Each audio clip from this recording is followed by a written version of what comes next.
Alleluia, alleluia. Dia miarabantsika ny mpiaino avana tratrin'ity fotoana mahafinarity ity. Fotoana fampahalalana anao fa manomboka androany zany dia isy le fandaharantsika amin'ny fotoana voatokana ao anatin'ny herinandro andefasana nyity fandaharana Baiboly teny velona na hoe la parole vivante.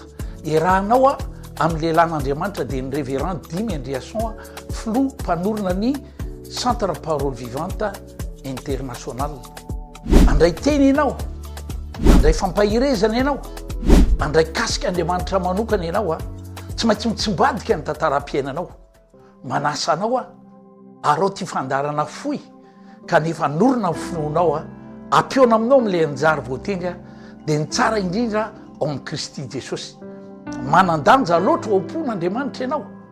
Atokanty fotoana mahafinaritra, fotoana feno voninahitra, fotoana famangin'Andriamanitra ny tokantranonao sy ny fiainanao, ampion'Andriamanitra anao amin'ny tsara lavitra mandrakariva. Da iny tompotompoko manantena anao zany.